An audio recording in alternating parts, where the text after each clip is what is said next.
Hola, ¿qué tal? Soy Andrés Pérez y así suena el saxofón.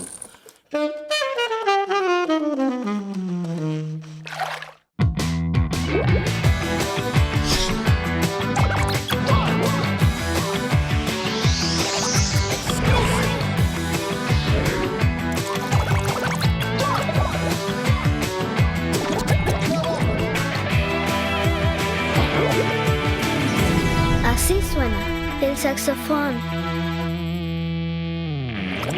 El saxofón es un instrumento de la familia de los vientos y de las cañas.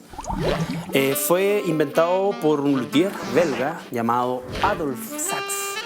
Es un instrumento que, como pueden ver, tiene estas llaves y aproximadamente tiene entre 20 y 23 agujeros que permiten alargar o acortar la distancia sonora del instrumento, vale decir, o sonar más agudo o sonar más grave. El saxofón cuenta con dos partes principales, que es el cuerpo del saxofón y el tudel. Para sacar el sonido del saxofón debemos tener presente que, bueno, funciona a partir del aire. ¿Han inflado un globo? Yo me imagino que sí. ¿Han visto la barriguita cómo funciona? Inhalamos, inflamos la guatita y luego ponemos los dientes arriba de la boquilla, labio curvo, soplamos la boquilla, ponemos en el tudel y luego lo pasamos al cuerpo del instrumento. Cuando queremos inflar el globo rápido, ¿cierto? El aire es más intenso, por lo tanto logramos un sonido más intenso o más fuerte.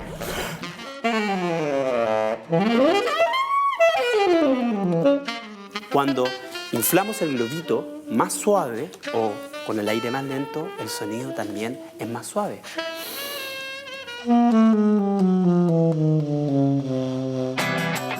¿Cómo conociste el saxofón?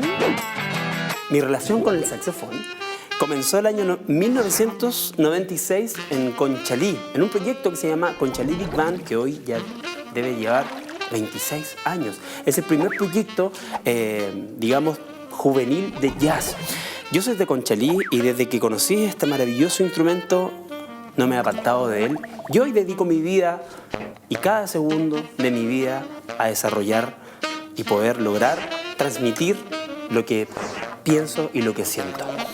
Aprendí a tocar el saxofón gracias a la guía de mi maestro Carmelo Bustos, que hoy día tiene 93 años. Hijo, gracias también a Gerhard Morningbeck. Ellos fueron los que tuvieron la paciencia. Yo era un niño muy desordenado. ¿Qué es lo que más te gusta del saxofón? Lo que más me gusta del saxofón, que es un instrumento muy versátil. Se adapta a los sonidos del jazz, de la música docta, a la cumbia, al cha-cha-cha, a la bachata, al pop, a la música africana, a todos los estilos. Es un instrumento muy democrático. La disciplina es muy importante y no solamente para desarrollarse como artista, sino que para todo aquello a lo que uno ama. Y creo que el secreto es amar y también tener disciplina.